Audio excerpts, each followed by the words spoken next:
Bonjour et bienvenue à tous, j'espère que vous allez super bien. La victoire d'Idriss Déby à l'élection présidentielle du 11 avril a été une douche froide pour ses partisans. Après 30 années passées à la tête du Tchad, il n'aura pas la chance de briguer un 6e mandat. L'annonce de son décès a été faite dans un communiqué de l'armée qui soutient que le chef d'État tchadien aurait succombé à ses blessures sur la ligne de front. Mais cette thèse est de plus en plus balayée, faisant place à celle de l'exécution. Dans cette vidéo, nous focaliserons notre analyse sur les conséquences de cette mort brusque dans la guerre contre le djihadisme dans la zone sahélo-sahélienne.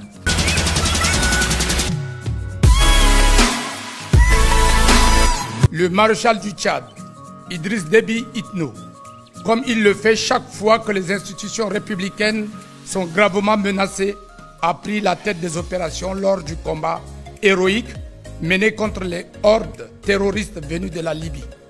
Il a été blessé au cours des accrochages et a rendu l'âme une fois rapatrié à N'Djamena. Nous présentons nos sincères condoléances au peuple tchadien, à sa famille biologique et politique, ainsi qu'à tous ceux qui, en Afrique et dans le monde, ont une admiration et un attachement pour ce grand homme d'État. Qu'Allah le Tout-Puissant l'accueille dans son vaste paradis.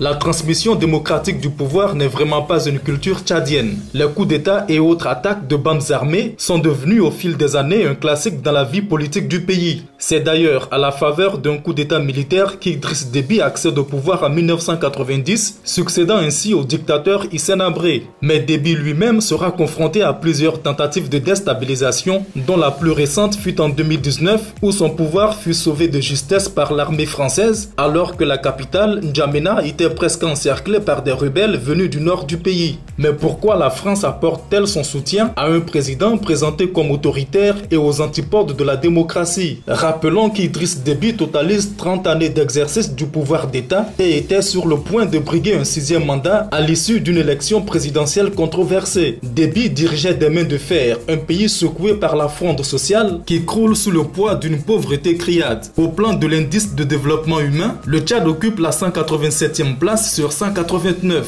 Au vu de cette gestion despotique du pouvoir, la France n'aurait pu s'allier à un tel dirigeant que pour le rôle incontournable qu'il jouait dans la guerre contre le terrorisme dans le Sahel.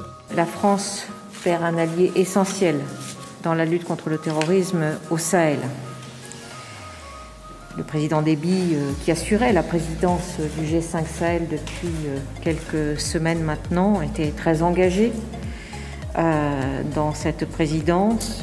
Il avait notamment pris la décision de déployer le bataillon tchadien, un bataillon de 1200 hommes dans la zone des 3 frontières. C'était une contribution tout à fait éminente et attendue. Aujourd'hui, ce bataillon est engagé dans les opérations.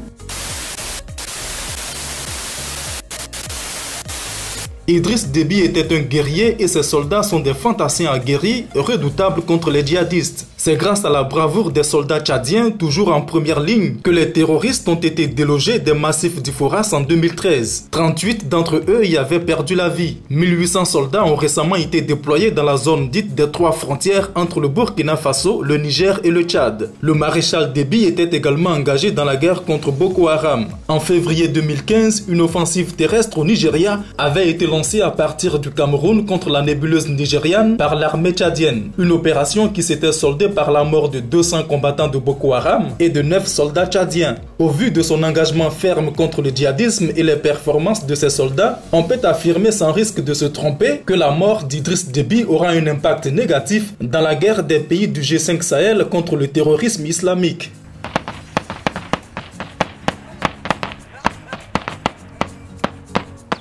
La première colonne a quitté Kidal, on est arrivé à Angelok, ensuite on est passé par Tessalit.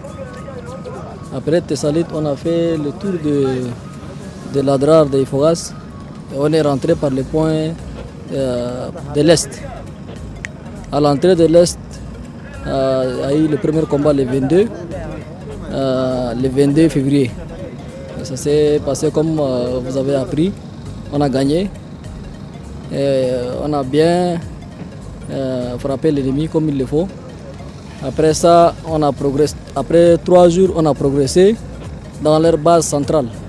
Il y a 2 jours, et de là où ils ont fait les débandades pour rentrer dans leur dernière base, qui est à partir d'ici à 15 km.